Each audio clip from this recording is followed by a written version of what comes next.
que al cerrar el año la información la información contable es diferente a la presentada en declaración de renta, ¿debe realizarse algún ajuste en los estados financieros? A ver, vamos a aclarar lo siguiente. Los estados financieros, ¿qué son? Son una representación de lo que ocurrió en la entidad a lo largo del año y de cómo está la entidad al cierre del periodo. O sea que los estados financieros no son los estados financieros no definen cómo está la empresa. La definición de la empresa está allá en la realidad. Los estados financieros simplemente cuentan, es que la entidad tiene un edificio. Hay un edificio realmente. Entonces lo traigo a estado financiero y digo, hay un edificio.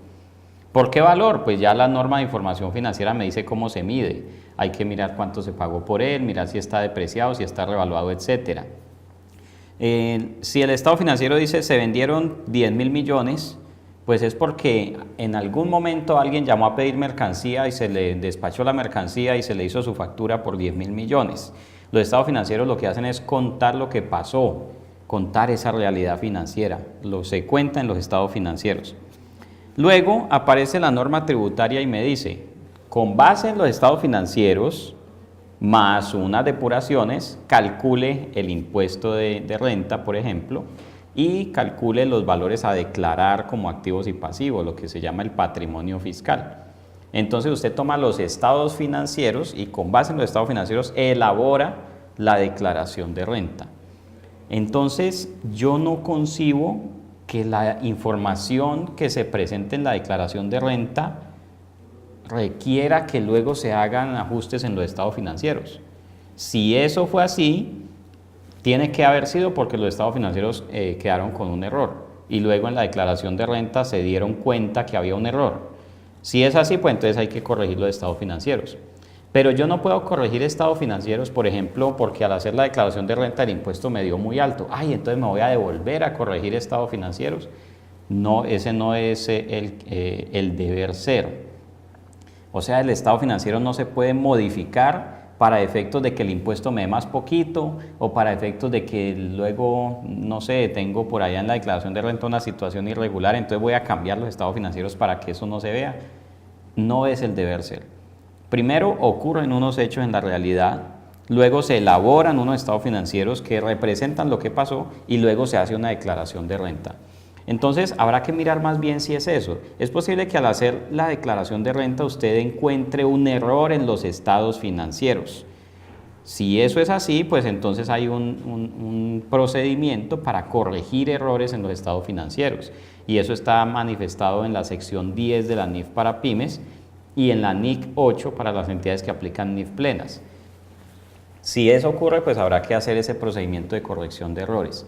Pero no puede ser que la declaración de renta me dé una cosa distinta a lo que haya en los estados financieros.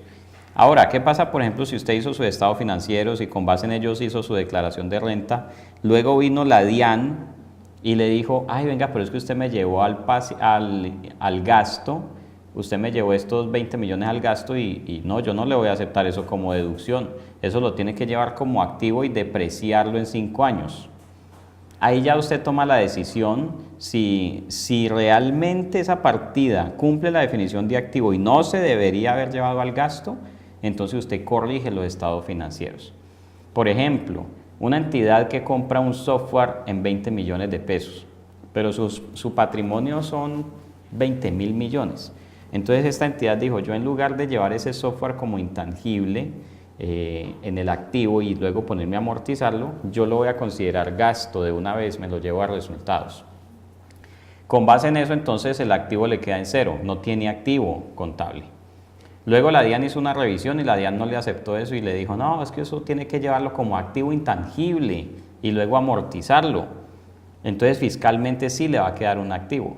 Eso no hace que se corrijan los estados financieros, porque el estado financiero se hizo de acuerdo con unas políticas contables que dicen si un intangible vale menos de tanto se lleva al gasto. Ya, sí, la entidad decide si lo quiere llevar al gasto. Ya si fiscalmente no se lo aceptaron, pues va a ocurrir que tenga 0 pesos en activo intangible, estados financieros, y 20 millones de pesos en activo intangible en la declaración de renta y una diferencia temporaria y un impuesto diferido. Pero no quiere decir que usted se devuelva a los estados financieros a convertir en activo lo que antes había llevado al gasto.